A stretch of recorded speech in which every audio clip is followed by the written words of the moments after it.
Our government adds thousands of new laws every year. The feds alone added 80,000 pages of new regulations just last year.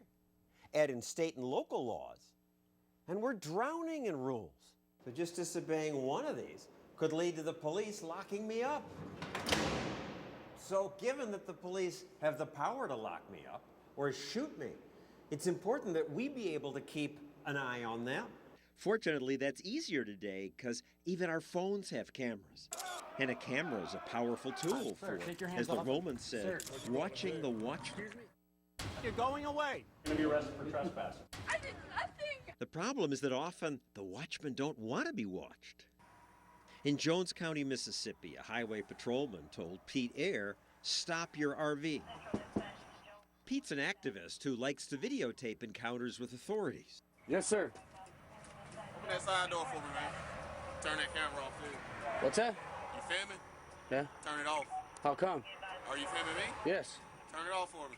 He'd broken no traffic laws, but maybe the police were suspicious of shirtless, tattooed Pete and his big trailer with New Hampshire plates. Pete's friend filmed the encounter and said, I would like to keep everybody accountable in this situation. Apparently this officer didn't like that. Okay. Another arrived and said, I'm not shutting it off. Officer. Well, you going to jail. Excuse me? Sir.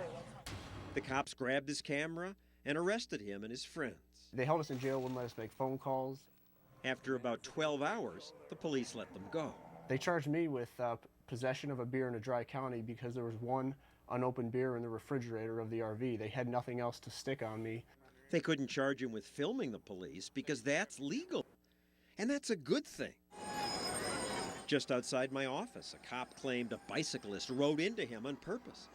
But then this video turned up and showed that the officer was the aggressor. That cop was eventually fired. Maybe video like this is why some don't want to be filmed. You guys need something? This is my front yard. I'm just recording what you're doing. It's my right. Actually, not from the sidewalk. This is my yard. In Rochester, New York, when Emily Good heard police stopping a driver outside her house, she went out on her front lawn to film the encounter. One officer didn't like that. Behind us officers when we're doing a traffic stop. I'm allowed to stand in my yard. We'll stand in your house. I'm allowed to stand in my yard. I'm going to stay in. I was in cotton pajamas. You could tell I was holding nothing. I don't think that there's any reason to feel threatened. All I have is a camera. I'm clearly wearing nothing. I have no weapons. It does not matter. You know what?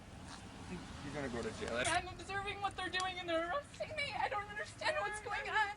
The officer took her to jail and charged her with obstructing governmental administration. I did nothing. I did nothing. I think that the young police officer is high on his power. High on his power is a little harsh. He's doing his job. No, it's not his job to take people, observers from their own property and put them in jail. A month later, Emily put this video online.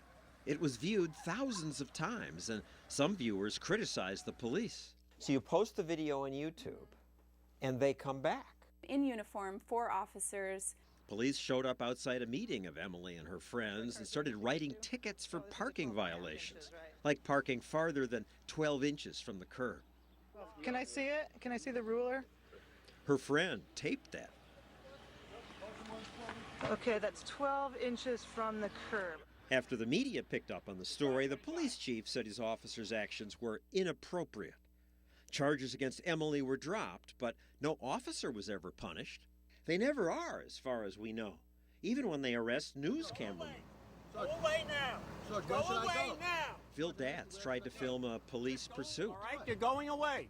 Okay, I'm walking away, but I'm asking you, because it's an active scene and you're leaving. All right, no place. Go away. No. He went away. He moved across the street, but then the officer drove up to him there. Sergeant, I told PIO they told me to go back to where the road's open. Put it down. Put it down. Put it down. You're under arrest. They charged Phil with obstructing government. Did you obstruct the government? Absolutely not. At the point I was arrested, I was probably 1,000 feet away from the officers. Charges were dropped, but again, the officer was never punished. None of the officers who arrested Pete, Emily, or Phil would talk to us, but the head of one police union sent us this written comment. He says this has become a serious safety issue. I'm afraid something terrible will happen. Well, the opposite is true, because if the officers are doing the right thing, the video is going to show that. True. This hijacker rammed a cop car. The officer shot the hijacker, killed him, and then was exonerated of murder because this video showed he'd acted in self-defense. Are you recording me right now? Yes. Some officers now understand that it's just part of the job to be filmed. If you're a police officer, what do you want to do? Make sure it's safe, right? Correct. Well, it should look good on YouTube either way. So let's give 3 cheers for Officer Matt Lyons of Oceanside, California. Make sure you get a good picture of me so you know exactly what I look like. It's refreshing to hear an officer welcome a camera. And remember, my name is Officer Lyons with the Oceanside Police Department. My badge number is 1093. God bless America.